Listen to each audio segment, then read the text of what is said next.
ఒక సామాన్య కార్యకర్త నుండి నాయకుడిగా, ఆ నాయకుడి నుంచి సీఎంగా ఎదగడం అన్నటువంటిది రేవంత్ రెడ్డి చేసింది. కానీ కార్యకర్త స్థాయిలోని చిల్లర చేష్టలు ఆ స్థాయికి పోయాక కూడా పోలా. దాని పర్యవసానమే ఇవాళ రోజున తను విచారణ ఎదుర్కోవాల్సిన పరిస్థితి రావడం. కార్యకర్తలు ఇప్పుడు ఫర్ ఎగ్జాంపుల్ చంద్రబాబు అభిమానులు ఉన్నారనుకోండి, చంద్రబాబు ఉన్నప్పుడు అసలు ప్రతి ఒక్కడు సుఖంగా ఉన్నాడు, ఇప్పుడు ఇంకెవడు అందరూ చచ్చిపోతున్నారు అని ఫీల్ అవుతారు. అలాగే జగన్కి సంబంధించినటువంటి అభిమానులు ఉన్నారనుకోండి, ఇప్పుడే అందరూ సుఖంగా బతుకుతున్నారు, అంతకుముందు ఎవరు నిద్రపోవట్లేదని ఫీల్ అవుతారు. అది కార్యకర్తకు ఉండే సహజ గుణం. వాస్తవంగా అక్కడ కరెక్ట్గా కన్వే చేయాల్సింది చేయట్లేదు పార్టీలు, వాళ్ళని అట్లా మూర్ఖంగా తయారు చేస్తున్నాయి. ఆ మూర్ఖత్వపు స్థాయి రేవంత్ రెడ్డి లాంటి ముఖ్యమంత్రికి ఉండొచ్చా? ముఖ్యమంత్రి అయ్యాక ఉండొచ్చా? ఇక్కడ రిజర్వేషన్స్ అనేటువంటి సిస్టంలో ఎత్తేయడం ఎవడం అలా సాధ్యమవుతుందా? ఆయన స్థాయిలో ఉన్నోడికి తెలియదా? లేదా తెలిసినా కూడా నాటకం ఆడాడు. ఏంటది?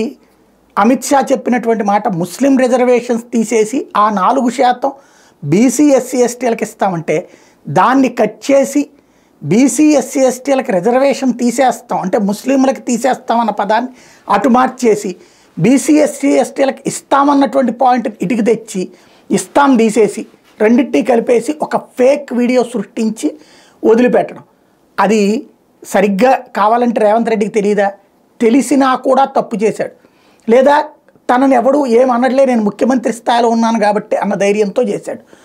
అనైతికం, ఇప్పుడు చివరికి చట్ట విరుద్ధం. ఎందుకంటే స్వయంగా ముఖ్యమంత్రి షేర్ చేయడం. అయితే సృష్టించింది నేను కాదని రేపు పొద్దున కోర్టులో చెప్తారేమో తెలియదు. ప్రస్తుతం అయితే విచారణ ఎదుర్కోవాల్సిన పరిస్థితి. పూర్తి అనైతిక నీతి మాలిన చర్య అంటంలో అతిశయోక్తి ఏం లేదు.